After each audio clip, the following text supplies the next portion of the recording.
Good morning students. आज के class में हम लोग हिंदी पाठ्य पुस्तक क्षितिज भाग 2 का पाठ संख्या 2 राम लक्ष्मण परशुराम संवाद के वस्तुनिष्ठ प्रकार के प्रश्नों का अभ्यास करेंगे। लेकिन अभ्यास करने से पहले कुछ महत्वपूर्ण जानकारी आपको दे दूं कि सीबीएसई के नए गाइडलाइन के तहत टर्म 1 की परीक्षा वस्तुनिष्ठ प्रकार की होगी। इसलिए आप प्रत्येक पाठ को ठीक से समझते हुए वस्तुनिष्ठ प्रकार के प्रश्नों का अभ्यास अवश्य कर लें, जिसका उदाहरण मैं आज की क्लास में आपको देने वाला हूं। अभ्यास करने से पहले तुलसीदास जी के बारे में संक्षिप्त जानकारी प्राप्त कर लें। तुलसीदास राम भक्ति परंपरा के सर्वश्रेष्ठ कवि माने जाते हैं। इनकी रचनाओं में रामचरितमानस, कवितावली, गीतावली, दोहावली, कृष्ण गीतावली और विनय पत्रिका महत्वपूर्ण है। रामचरितमानस की रचना अवधी भाषा में और विनय पत्रिका और कवितावली की भाषा ब्रज भाषा में। ये अवश्य याद रखेंगे। वस्तुनिष्ठ प्रकार के प्रश्नों का अभ्यास करते हैं। पहला प्रश्न है आपके लिए, परशुराम को नाथ कहकर किसने संबोधित किया था? पहला है विश्वामित्र ने, दूसरा है लक्ष्मण ने, तीसरा है राम ने, चौथा है पहला और दूसरा ऑप्शन दोनों ने। किसने किया था? जल्दी से आप इसका उत्तर देंगे, जल्दी से इसका उत्तर देंगे। किसने किया था? बिल्कुल सही, आपने अभी तक उत्तर दे चुका होगा आपने। क्या होगा इसका सही उत्तर? इसका सही उत्तर होगा ऑप्शन नंबर 3, राम ने। दूसरे प्रश्न को देखते हैं। परशुराम को क्या देखकर गुस्सा आता है? ऑप्शन पहला है राजसभा को देखकर, दूसरा है सीता स्वयंवर सभा को देखकर, तीसरा है सीता को देखकर, चौथा है शिव के टूटे हुए धनुष को देखकर। क्या होगा इसका सही आंसर? तो सही आंसर है ऑप्शन नंबर 4, शिव के टूटे हुए धनुष को देखकर। तीसरे प्रश्न को देखते हैं। हे नाथ, शिव धनुष को तोड़ने वाला आपका ही कोई दास होगा, यह शब्द किसने कहे हैं? पहला है राम ने, दूसरा है लक्ष्मण ने, तीसरा है विश्वामित्र ने, चौथा है राजा जनक ने। किसने कहा है? बिल्कुल सही, बिल्कुल सही। क्या होगा? ऑप्शन नंबर पहला, राम ने। चौथे प्रश्न को देखते हैं। राम ने सीता स्वयंवर में किसके धनुष को तोड़ा था? पहला ऑप्शन है परशुराम के, दूसरा है राजा जनक के, तीसरा है विश्वामित्र के, चौथा है शिव के। किसके धनुष को तोड़ा था? राम ने सीता स्वयंवर में किसके धनुष को तोड़ा था? बिल्कुल सही, आपका जो ऑप्शन नंबर 4 है वह शिव के धनुष को राम ने तोड़ा था। पांचवा प्रश्न, परशुराम ने सेवक किसे कहा है? पहला ऑप्शन है जो आज्ञा का पालन करे, दूसरा है जो सेवा करे, तीसरा है जो सम्मान करे, चौथा है जो कुछ भी ना करे। क्या होगा इसका सही आंसर? देखिए सेवक, सेवक शब्द को देखिए, आप बिल्कुल सही जगह पहुंचेंगे। क्या होगा इसका सही उत्तर? इसका सही उत्तर होगा ऑप्शन नंबर 2, जो सेवा करे। शंभुधनु का शब्दार्थ है, शंभुधनु का शब्दार्थ क्या होगा? ऑप्शन नंबर पहला शिव का धनुष, दूसरा निर्गुण ईश्वर, तीसरा शंभु का धन, चौथा विनम्रता। क्या होगा बिल्कुल आंसर इसका? क्या होगा? ऑप्शन नंबर पहला शिव का धनुष। 7वें नंबर प्रश्न को देखते हैं। कह कही यकिन मोही, इनमें कौन सा अलंकार है? यदि आपने तुलसीदास का मेरा पार्ट 1 से लेकर पार्ट 6 तक का वीडियो आपने देखा है तो आप बिल्कुल इसका आंसर यहां पे 1 से 2 सेकंड में दे सकते हैं। क्या होगा यहाँ पे? ऊपर में देखिए काह, कही या किन में तीनों में क वर्ण की आवृत्ति हुई है। जहां पे समान वर्ण की आवृत्ति 2 या 2 से अधिक बार हो, वहां पे कौन सा अलंकार होता है? पहला ऑप्शन है उपमा अलंकार, दूसरा है अनुप्रास अलंकार, तीसरा है उत्प्रेक्षा अलंकार, चौथा है पुनरुक्ति प्रकाश अलंकार। कौन सा अलंकार होगा? बिल्कुल आप अभी तक आंसर दे चुके होंगे। आपका आंसर बिल्कुल करेक्ट होगा यदि आपने मेरे पार्ट 1 से पार्ट 6 तक का तुलसीदास का आपने अध्ययन किया है। यह होगा ऑप्शन नंबर 2, अनुप्रास अलंकार। भृगुकुल केतु किसे कहा गया है? ऑप्शन पहला विश्वामित्र को, ऑप्शन दूसरा राम को, ऑप्शन तीसरा लक्ष्मण को, ऑप्शन चौथा परशुराम को। भृगुकुल केतु किसको कहा गया है? बिल्कुल सही, आपका जो आंसर है वह है ऑप्शन नंबर 4, परशुराम को। नेक्स्ट प्रश्न देखते हैं, सहस्त्रबाहु कौन था? सहस्त्रबाहु कौन था? पहला ऑप्शन है शिव जी का दुश्मन, दूसरा है लक्ष्मण का दुश्मन, तीसरा है राम का दुश्मन, या चौथा है परशुराम का दुश्मन। कौन था सहस्त्रबाहु? सहस्त्रबाहु एक राक्षस था। वह किसका दुश्मन था? तो आपका आंसर 4 होगा, परशुराम का दुश्मन, जिसे कि परशुराम जी ने क्या किया था? वध किया था। नेक्स्ट प्रश्न देखते हैं, परशुराम के क्रोध करने पर किसने धनुष के टूट जाने के लिए तर्क दिए? किसने तर्क दिया था? पहला ऑप्शन है विश्वामित्र ने, दूसरा ऑप्शन है लक्ष्मण ने, तीसरा है राम ने, चौथा है सहस्त्रबाहु ने। किसने तर्क दिया था? विश्वामित्र ने दिया था, लक्ष्मण ने दिया था, राम ने दिया था, या सहस्त्रबाहु ने? किसने तर्क दिया था? बिल्कुल सही, आपका ऑप्शन नंबर 2, लक्ष्मण ने। 11वां नंबर प्रश्न, बालको बोली बधो नहीं तो ही, इसमें कौन सा अलंकार है? उत्प्रेक्षा है, फिर से आपका उत्प्रेक्षा आ गया जो गलत है, इसको आप छोड़ देंगे क्योंकि ऑप्शन नंबर 1 ऑप्शन नंबर 2 में समान टाइपिंग हो गया है, यहाँ पे गलती है। तो ऑप्शन नंबर जो 3 है वह है उपमा अलंकार और अनुप्रास अलंकार। ऑप्शन नंबर 4 पुनरुक्ति प्रकाश अलंकार। कौन सा अलंकार होगा इसमें? पहला, तीसरा, चौथा, 3 में से एक आपका आंसर सही है, कौन होगा? तो ऑप्शन नंबर 3 उपमा अलंकार और अनुप्रास अलंकार। उपमा अलंकार में देखिए यहाँ पे लक्ष्मण की तुलना किसके साथ की गई है? बालक के साथ, तो उपमा अलंकार होगा। और बालको बोली बधो, ये तीनों में देखिए ब वर्ण की आवृत्ति हुई है, तो यहाँ पे अनुप्रास अलंकार भी है। 12वां नंबर प्रश्न, लक्ष्मण ने सभी धनुष को कैसा बताया है? पहला ऑप्शन एक समान, दूसरा अलग अलग, तीसरा अच्छा, चौथा पुराना। क्या बताया है? लक्ष्मण ने सभी धनुष को कैसा बताया? तो ऑप्शन नंबर पहला होगा एक समान। 13वां नंबर प्रश्न, लक्ष्मण ने परशुराम के किस स्वभाव पर व्यंग किया है? आलसीपन पर, यह ऑप्शन नंबर पहला है, दूसरा है चाटुकारिता पे, तीसरा है निडर पे, चौथा है बड़बोलापन। क्या होगा आंसर? बिल्कुल आप सही सोच रहे हैं, क्या होगा? तो ऑप्शन नंबर 4 बड़बोलापन। 14वां नंबर प्रश्न देखते हैं, गर्भन्न के अर्भक दलन परशु मोर अति घोर, यह कथन किसका है? किसने ये कथन कहा है? ये दोहा का दूसरा लाइन है, किसने कहा है? पहला है विश्वामित्र ने, दूसरा है लक्ष्मण ने, तीसरा है परशुराम ने, या चौथा है सहस्त्रबाहु। किसने कहा इसको? तो ये आपका उत्तर होगा ऑप्शन नंबर 3 परशुराम का। 15वां नंबर प्रश्न, देवता, ब्राह्मण, हरिजन यानी भक्त और गाय पर किस कुल में वीरता नहीं दिखाई जाती थी? पहला है भृगुकुल में, दूसरा है रघुकुल में, तीसरा है आर्यकुल में, चौथा है जनक कुल में। किस कुल में देवता, ब्राह्मण, भक्त और गाय पे वीरता नहीं दिखाई जाती थी? तो ऑप्शन नंबर 2 रघुकुल में सही होगा।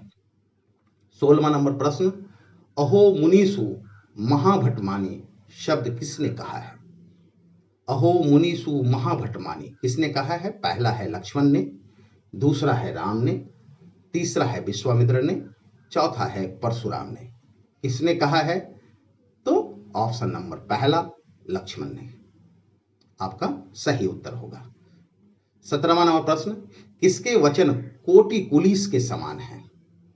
ध्यान देंगे प्रश्न, किसके वचन कोटि कुलिस के समान है? किसके वचन? लक्ष्मण के, राम के, तीसरा है आपका विश्वामित्र के, या चौथा है परशुराम। किसके वचन है कोटि पुलिस के समान? तो किसका है? बिल्कुल सही। किसका वचन है? तो ऑप्शन नंबर 4 परशुराम। 18वां नंबर प्रश्न, पुनि पुनि मोहि दिखाव कुठारो, इसमें कौन सा अलंकार है? पुनि पुनि मोहि दिखाव कुठारो शब्द को ध्यान से देखेंगे जब अलंकार पूछा जाए। तो यहां पे देखिए ऊपर में क्या है? पुनि पुनि, तो कौन सा होगा अलंकार? ऑप्शन पहला है उत्प्रेक्षा, ऑप्शन दूसरा है उपमा, ऑप्शन तीसरा है अनुप्रास, ऑप्शन चौथा है पुनरुक्ति प्रकाश अलंकार। आप आंसर बिल्कुल सही दिए होंगे। कौन सा अलंकार होगा? तो जब एक ही शब्द दो बार आए, समान शब्द, तो वहां पे कौन सा अलंकार हम देते हैं? पुनरुक्ति प्रकाश अलंकार। तो ऑप्शन चौथा सही होगा। लेकिन हमेशा ये ट्रिक आपका काम नहीं करेगा, क्योंकि यमक अलंकार में भी एक ही शब्द दो बार आता है, लेकिन यमक अलंकार में क्या होता है कि दोनों शब्द के अर्थ अलग अलग होते हैं। जैसे कनक कनक ते 100 गुनी मादकता अधिकार, तो कनक कनक देखिए दो बार शब्द आया है, लेकिन दोनों के अर्थ अलग अलग है, इसलिए वहां पे यमक अलंकार होगा। यहाँ पे पुनि पुनि में ऐसा कुछ भी नहीं है कि दोनों के अर्थ अलग अलग है, इसलिए यहाँ पे क्या होगा? पुनरुक्ति प्रकाश अलंकार होगा। 19वां नंबर प्रश्न देखते हैं, जो बिलो की अनुचित कहे क्षमहु महामुनि धीर, यह कथन किसका है? यदि मेरे शिष्य ने कुछ भी गलत कहा है तो उसके लिए हे मुनि आप उसे क्षमा कर दें। किसने कहा है ये? ऑप्शन नंबर पहला विश्वामित्र का है ये, ऑप्शन नंबर दूसरा लक्ष्मण का है, ऑप्शन नंबर तीसरा राम का है, ऑप्शन नंबर चौथा परशुराम का है। किसका है? तो लक्ष्मण के गुरु कौन थे? बिल्कुल सही। कौन थे? तो ऑप्शन नंबर पहला विश्वामित्र का ये कथन है। 20वां नंबर प्रश्न, वीर योद्धा की विशेषता है। वीर योद्धा की क्या विशेषता है? ऑप्शन नंबर पहला युद्ध में अपनी वीरता का गुणगान करने वाला, दूसरा युद्ध में अपनी कायरता का गुणगान करने वाला, तीसरा युद्ध में भाग नहीं लेने वाला, चौथा युद्ध में अपनी वीरता सिद्ध करने वाला। कौन होगा इसका सही उत्तर? ध्यान से पढ़िए, सोचिए इसका सही उत्तर कौन होगा? तो आपका उत्तर 4 युद्ध में अपनी वीरता सिद्ध करने वाला जो होता है वह वीर योद्धा की विशेषता होती है। 21वां नंबर प्रश्न, परशुराम ने मंद बुद्धि बालक किसे कहा है? पहला ऑप्शन है विश्वामित्र को, दूसरा है लक्ष्मण को, तीसरा है राम को, चौथा है सहस्त्र को। किसे कहा है परशुराम ने मंद बुद्धि बालक? बिल्कुल सही, क्योंकि आपको पता है कि लक्ष्मण और परशुराम के बीच संवाद हो रहा था, लक्ष्मण व्यंग कर रहे थे, तो मंद बुद्धि बालक किसे कहा जाएगा? तो ऑप्शन नंबर 2 लक्ष्मण को सही उत्तर होगा। 22वां नंबर प्रश्न, सूर समर करनी करही कहीं न जना वही आपू, इनमें कौन सा अलंकार है? ध्यान से देखेंगे ऊपर की पंक्ति को जब अलंकार पूछा जाए। पहला उत्प्रेक्षा अलंकार, दूसरा उपमा अलंकार, तीसरा अनुप्रास अलंकार, चौथा पुनरुक्ति प्रकाश अलंकार। कौन सा अलंकार होगा? ध्यान से देखिए ऊपर में क्या है? सूर समर, दोनों में 100 वर्ण की आवृत्ति हुई है। फिर देखिए करनी करही कही में तीनों में देखिए क वर्ण की आवृत्ति हुई है। तो जहां पे समान वर्ण की आवृत्ति 2 या 2 से अधिक बार हो तो कौन सा अलंकार होगा? तो बिल्कुल सही आपका जो ऑप्शन नंबर 3 है अनुप्रास अलंकार। 23वां नंबर प्रश्न देखते हैं, परशुराम ने सूर्यवंश का कलंक किसे कहा है? ऑप्शन नंबर पहला राम को, ऑप्शन नंबर दूसरा लक्ष्मण को, ऑप्शन नंबर तीसरा भरत को, या ऑप्शन नंबर चौथा दूसरा और तीसरा दोनों ऑप्शन को क्या होगा सही आंसर? क्या होगा? तो ऑप्शन नंबर 2 लक्ष्मण को। 24वां नंबर प्रश्न, वीर प्रति तुम धीर अछोवा गारी देत न पाव शोभा, किसके लिए कहा गया है? किसने कहा है ये भी प्रश्न पूछा जा सकता है, लेकिन यहाँ पे प्रश्न है किसके लिए कहा गया है। किसके लिए कहा गया है? ऑप्शन नंबर पहला लक्ष्मण के लिए, ऑप्शन नंबर दूसरा राम के लिए, ऑप्शन नंबर तीसरा विश्वामित्र के लिए, ऑप्शन नंबर चौथा परशुराम के लिए। किसके लिए कहा गया है? तो ये कहा गया है ऑप्शन नंबर चौथा परशुराम के लिए। किसने कहा है? तो लक्ष्मण ने कहा है। इसलिए आपका यहाँ पे प्रश्न पूछा गया किसके लिए कहा गया है, तो आपका होगा परशुराम के लिए कहा गया है। 25वां नंबर प्रश्न देखते हैं। कौशिक शब्द किसके लिए प्रयोग किया गया है? पहला है विश्वामित्र के लिए, दूसरा है परशुराम के लिए, तीसरा है लक्ष्मण के लिए, चौथा है राम के लिए। किसके लिए प्रयोग किया गया है कौशिक शब्द? तो आपका उत्तर होगा पहला विश्वामित्र के लिए। 26वां नंबर प्रश्न देखते हैं। परशुराम ने किसके कहने पर लक्ष्मण का वध नहीं किया? किसके कहने पे? पहला है राजसभा के कहने पर, दूसरा है इंद्र के कहने पर, तीसरा है देवता के कहने पर, या चौथा है विश्वामित्र के कहने पर। तो आप बिल्कुल इसका सही आंसर दे चुके होंगे, क्योंकि ऐसे प्रश्न को आप 2 से 3 सेकंड में सुलझा सकते हैं। क्या होगा? तो ऑप्शन नंबर 4 विश्वामित्र के कहने पर परशुराम ने लक्ष्मण का वध नहीं किया। 27वां नंबर प्रश्न। तुम तो कालू हांक जनु लावा, बार बार मुहि लागे दे बुलावा। इसमें कौन सा अलंकार है? पहला है ऑप्शन आपका उत्प्रेक्षा, अनुप्रास एवं पुनरुक्ति प्रकाश अलंकार, दूसरा है उपमा अलंकार, तीसरा है अनुप्रास अलंकार, चौथा है उत्प्रेक्षा अलंकार। अब आपको ध्यान से देखना है कि कौन कौन सा अलंकार इसमें है, क्योंकि पहले ऑप्शन में देखिए 3-3 अलंकार के बारे में आपको ऑप्शन दिया गया है। तो देखिए, तो यहाँ पे क्या होगा? तुम तो कालू हांक जनु लावा, जहां पे जनु, मानो, मनु ऐसे शब्द का प्रयोग हो तो वहां पे उत्प्रेक्षा अलंकार होता है। तो पहला तो हो गया उत्प्रेक्षा अलंकार। अब दूसरा देखते हैं अनुप्रास अलंकार है क्या। तो आप यहाँ पे देखिए अनुप्रास अलंकार ऊपर शुरू के ही 2 शब्द में तुम और तो, दोनों में देखिए तो की आवृत्ति हुई है, समान वर्ण है, तो इसलिए यहाँ पे अनुप्रास अलंकार भी है। तो ये हमने अनुप्रास अलंकार भी ढूंढ लिया। तीसरा देखिए पुनरुक्ति प्रकाश अलंकार है क्या। तो आप यहाँ देखिए बार बार, अभी मैंने बताया पुनरुक्ति प्रकाश कहाँ होगा? जहां पे एक ही शब्द 2 बार आए। तो यहाँ पे बार बार, यहाँ पे क्या है? तो पुनरुक्ति प्रकाश अलंकार है। तो आपका उत्तर पहला सही होगा, उत्प्रेक्षा, अनुप्रास और पुनरुक्ति प्रकाश अलंकार। 28वां नंबर प्रश्न देखते हैं। साधु लोग किसके गुण दोष की गिनती नहीं करते हैं? आपने काव्यांश को पढ़ा है, उसके भावार्थ को पढ़ा है। यदि आपने नहीं अभी तक पढ़ा है तो मेरे तुलसीदास के पार्ट 1 से लेकर पार्ट 6 तक का जो वीडियो है वो अवश्य देख लें। आप सभी प्रश्नों के उत्तर आप 2 से 3 सेकंड में दे सकते हैं। साधु लोग किसके गुण दोष की गिनती नहीं करते?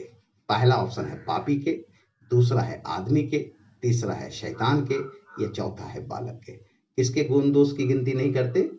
तो ऑप्शन नंबर 4 बालक के। 29वां नंबर प्रश्न। गाधि सुनो का हृदय हसी, मुंह नहीं हरि हरि सूझ, ऐ खांड न उख में, अजहू न बूझ अबूझ। किस छंद का प्रयोग किया गया है? अब यहां पे आपसे पूछा गया छंद, तो कौन सा छंद होगा? मैंने क्लास के शुरू में ही बताया था कि इसमें कौन कौन से छंद का प्रयोग हुआ है। यदि आपने ध्यान दिया होगा, अपने ध्यान से सुना होगा, तो आप इसके आंसर को 2 से 3 सेकंड में बता सकते हैं। कौन सा छंद है? पहला है चौपाई छंद, दूसरा है दोहा छंद, तीसरा है सोरठा छंद, चौथा है कवित्त छंद। किस छंद का प्रयोग हुआ है? तो यहाँ पे गाधि सुनो, जो नीचे का प्रत्येक काव्यांश के नीचे में देखिए 2-2 पंक्ति अलग से आपके पाठ पुस्तक में दिया गया है। ये जो 2-2 पंक्ति का जो नीचे सेट है ना, ये आपका दोहा छंद में है। तो आपका उत्तर होगा ऑप्शन नंबर 2 दोहा छंद। 30वां नंबर प्रश्न। भानुवंश का शब्दार्थ है। भानुवंश का शब्दार्थ क्या होगा? पहला है सूर्यवंश, दूसरा है चंद्रवंश, तीसरा है देववंश, या चौथा है राक्षस वंश। भानुवंश का क्या होगा? तो ऑप्शन नंबर कौन सा? पहला सूर्यवंश। 31वां नंबर प्रश्न। राम लक्ष्मण परशुराम संवाद रामचरितमानस के किस कांड से लिया गया है? कांड का अर्थ होता है चैप्टर, पाठ, याद रखेंगे। किस कांड से लिया गया है, क्योंकि रामचरितमानस को विभिन्न कांडों में अलग अलग लिखा गया है। तो किस कांड से? पहला है अयोध्या कांड, दूसरा है आरण्यक कांड, तीसरा है लंका कांड, चौथा है बाल कांड। किससे लिया गया है? बिल्कुल आप सही आंसर दे चुके होंगे, क्योंकि मैं क्लास के शुरू में ही बताया था। किस कांड से? तो ऑप्शन नंबर 4 बाल कांड से। 32वां नंबर प्रश्न देखते हैं। राम लक्ष्मण परशुराम संवाद काव्य में किस भाषा का प्रयोग हुआ है? किस भाषा का प्रयोग हुआ है? पहला है आपका ब्रज भाषा का, दूसरा है खड़ी बोली हिंदी का, तीसरा है भोजपुरी का, चौथा है अवधी का। किस भाषा का प्रयोग हुआ है? तो बिल्कुल सही, किस भाषा का है? अवधी भाषा का। ऑप्शन नंबर 4 आपका सही होगा। 33वां नंबर प्रश्न। लक्ष्मण को किसने बड़े स्नेह से देखा और शांत रहने का इशारा किया? किसने लक्ष्मण को बड़े स्नेह से देखा और शांत रहने का इशारा किया? पहला राम ने, दूसरा विश्वामित्र ने, तीसरा परशुराम ने, चौथा कोई नहीं। कौन थे? किसने देखा बड़े प्यार से? तो ऑप्शन नंबर पहला राम ने सही होगा। 34वां नंबर प्रश्न। किसके कहने पर परशुराम ने अपनी माता का वध कर दिया था? किसके कहने पे? पहला है पड़ोसी के, दूसरा है पिता के, तीसरा है गुरु के, या चौथा है भाई के। क्या होगा इसका सही आंसर? जल्दी से दीजिए, इसका सही आंसर क्या होगा? तो इसका सही आंसर है ऑप्शन नंबर 2 पिता के कहने पर। 35वां नंबर प्रश्न। परशुराम के सिर पर किसका ऋण बचा हुआ था? पहला है पड़ोसी के, दूसरा है पिता के, तीसरा है गुरु के, या चौथा है भाई के। किसका बचा हुआ था? तो ऑप्शन नंबर कौन सा होगा सही? कौन सा होगा? कमेंट बॉक्स में जल्दी से दीजिए कौन सा होगा। तो ऑप्शन नंबर 3 गुरु के। किसका ऋण बचा हुआ था? तो गुरु का ऋण बचा हुआ था। 36वां नंबर प्रश्न देखते हैं।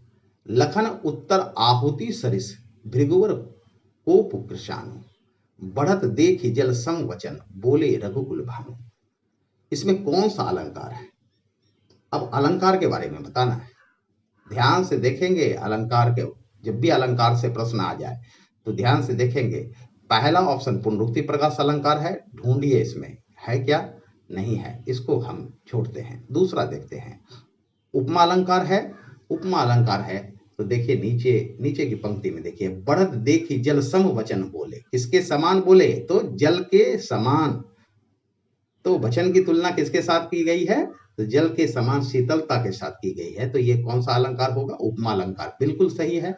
फिर तीसरा ऑप्शन देखते हैं, अनुप्रास अलंकार भी है क्या इसमें? अलंकार में ऐसा दे दिया जाए 2 और 3 या सभी, या एक में ही 2 3, तो वहां पे ध्यान से आप इसका उत्तर करेंगे, नहीं तो गलत हो जाएगा। तो उपमा खाली दे देंगे तो गलत हो जाएगा। इसमें कुछ और भी है क्या? तो देखते हैं। अनुप्रास अलंकार है तो ऊपर से देखते हैं, लखन उत्तर आहुति सरिस भृगुपर कोप कृषाणु। देखिए कोप कृषाणु में दोनों में क वर्ण की आवृत्ति हुई है। तो हम यहाँ पे क्या देखते हैं? अब फिर और देखिए नीचे, बढ़त देखी जल सम वचन बोले। तो वचन बोले में भी देखिए क्या है? ब वर्ण की आवृत्ति हुई है, तो अनुप्रास अलंकार भी है। तो कौन सा हमारा सही इसमें ऑप्शन होगा? तो ऑप्शन नंबर 4, 2 और 3 दोनों। 37वां नंबर प्रश्न। लक्ष्मण के शब्द परशुराम के लिए किसके समान था? पहला है क्रोध रूपी अग्नि में घी के समान, दूसरा है जल के समान, तीसरा है नीर के समान, चौथा है पानी के समान। किसके समान था? लक्ष्मण के शब्द परशुराम के लिए किसके समान था? तो आपका ऑप्शन नंबर कौन सा होगा? जल्दी से इसका आंसर दीजिए, कौन सा होगा? तो ऑप्शन नंबर पहला, क्रोध रूपी अग्नि में घी के समान था। 38वां नंबर प्रश्न देखते हैं। लक्ष्मण और परशुराम संवाद में कौन सा गुण है? पहला ऑप्शन है प्रसाद गुण, दूसरा नंबर ऑप्शन है माधुर्य गुण, तीसरा नंबर ऑप्शन है ओज गुण, चौथा नंबर ऑप्शन है पहला और दूसरा दोनों, यानी प्रसाद गुण और माधुर्य गुण। कौन सा गुण होगा है इसमें? कौन सा गुण है? बिल्कुल याद कर लीजिए, लक्ष्मण और परशुराम संवाद में जो ऑप्शन नंबर तीसरा है ओज गुण, यानी वीरता का जो गुण है वो गुण दिखाई देता है। तो यहाँ पे ऑप्शन नंबर तीसरा बिल्कुल आप इसे याद कर लेंगे। 39वां नंबर प्रश्न देखते हैं, लक्ष्मण परशुराम संवाद में किस रस की प्रमुखता है? रस के बारे में आप व्याकरण में पढ़ चुके हैं, आपके वे सिलेबस में है, टर्म 1 के सिलेबस में है। तो कौन सा रस है? पहला है श्रृंगार रस, दूसरा है करुण रस, तीसरा है शांत रस, या चौथा है वीर रस। कौन सा रस है? यदि आपने रस को व्याकरण में ठीक से पढ़ लिया है तो इसके आंसर को आप 1 सेकंड में दे सकते हैं। कौन सा होगा? तो ऑप्शन नंबर 4 वीर रस। 40वां नंबर प्रश्न देखते हैं, परशुराम किसे अपना गुरु मानते हैं? किसे मानते हैं परशुराम?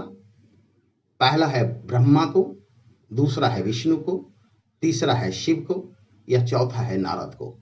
क्या होगा? बहुत ही सरल प्रश्न है। किसे को अपना गुरु मानते थे? तो ऑप्शन नंबर 3 शिव को वो अपना गुरु मानते थे। 41वां नंबर प्रश्न देखते हैं, निम्न कथनों पर विचार कीजिए।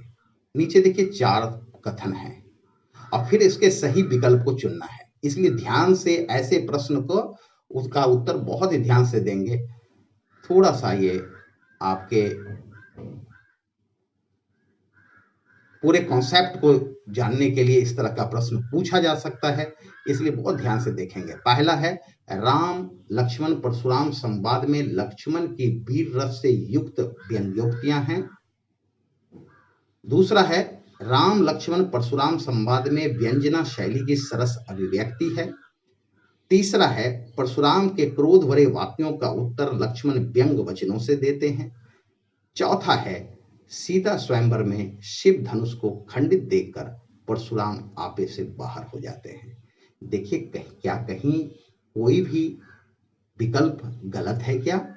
तो पहला विकल्प बिल्कुल सही है। दूसरा विकल्प व्यंजना शैली का प्रयोग किया गया है इसमें, तो ये भी सही है। तीसरा है कि परशुराम के क्रोध भरे वाक्यों को उत्तर लक्ष्मण व्यंग से देते हैं, ये भी सही है। चौथा है, सीता स्वयंवर में शिव जी का धनुष टूटा था और परशुराम जी आपे से बाहर हो गए थे, तो ये भी सही है।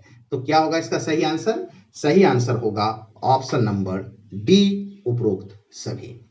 42वां नंबर प्रश्न को देखते हैं, निम्न कथनों पर विचार कीजिए। पहला है, ठीक उसी तरह से जैसे 41वां नंबर प्रश्न किए थे, यहां भी देखना है, एक एक ऑप्शन को आपको बहुत ही ध्यान से पढ़ना है और देखना है कहां गलत है। गलत को ढूंढना है पहले, तो सही विकल्प अपने आप मिल जाएगा। राम लक्ष्मण परशुराम संवाद बालकांड से लिया गया है। दूसरा है, बालकांड कवितावली से लिया गया है। तीसरा है, कवितावली तुलसीदास की रचना है। चौथा है, तुलसीदास शिव भक्त कवि माने जाते हैं। अब देखिए कि क्या सही है। पहला, राम लक्ष्मण परशुराम संवाद बालकांड से लिया गया है, बिल्कुल सही है ये। बालकांड कवितावली से लिया गया है, ध्यान से देखें, अब मैंने शुरू में ही बोला था कहां से लिया गया है ये, तो रामचरितमानस से लिया गया है, तो ये ऑप्शन नंबर 2 गलत है। तीसरा देखते हैं, कवितावली तुलसीदास की रचना है, बिल्कुल सही। अभी मैंने आपको शुरू में ही बता दिया था कि कवितावली तुलसीदास की रचना है, बिल्कुल सही है। चौथा नंबर, तुलसीदास शिव भक्त कवि माने जाते हैं, तो ये ऑप्शन क्या होगा, सही या गलत? तो ये ऑप्शन गलत है कि तुलसीदास राम भक्त कवि माने जाते हैं। तो अब हमारा सही कौन कौन सा हुआ? पहला और तीसरा, दूसरा और चौथा क्या है, गलत है। तो हमारा आंसर डी बिल्कुल सही हुआ। 43वां नंबर प्रश्न देखते हैं, लक्ष्मण परशुराम से लड़ना नहीं चाहते थे क्योंकि परशुराम डैश थे। क्या होगा इसके यहां पे सही आंसर? इस डैश के जगह पे क्या देंगे? पहला नंबर ऑप्शन मुनि थे, दूसरा नंबर ऑप्शन है आपका आदरणीय थे, तीसरा है ब्राह्मण थे, या चौथा है राजा जनक के दरबार में आए थे। क्या होगा सही आंसर? क्या होगा? अभी मैंने बताया, पिछले ऑप्शन में बताया कि रघुकुल में किसके ऊपर प्रहार नहीं किया जाता है, रघुकुल की परंपरा नहीं है। क्या होगा सही आंसर? तो आपका उत्तर तीसरा, क्योंकि वो ब्राह्मण थे, इसलिए वो परशुराम से लड़ना नहीं चाहते थे। 44वां नंबर प्रश्न, परशुराम अपने गुरु के ऋण से कैसे मुक्त होना चाहते थे? पहला, अपने गुरु को आदर देकर। दूसरा, ब्याज सहित मूलधन देकर। तीसरा, शिव धनुष तोड़ने वाले का वध करके। चौथा, विश्वामित्र से मित्रता करके। क्या होगा इसका सही आंसर? क्या होगा? तो ऑप्शन नंबर तीसरा, शिव धनुष तोड़ने वाले का वध करके। 45वां नंबर और अंतिम प्रश्न, द्विज देवता घर ही के बाढ़े किसने कहे हैं? पहला है आपको राम ने, दूसरा है आपको विश्वामित्र ने, तीसरा है आपको परशुराम ने, या चौथा है लक्ष्मण ने। किसने कहे हैं द्विज देवता घर ही के बाढ़े? बिल्कुल आप सही समझ रहे हैं। क्या होगा इसका सही आंसर? तो ऑप्शन नंबर 4, लक्ष्मण ने। Thank you.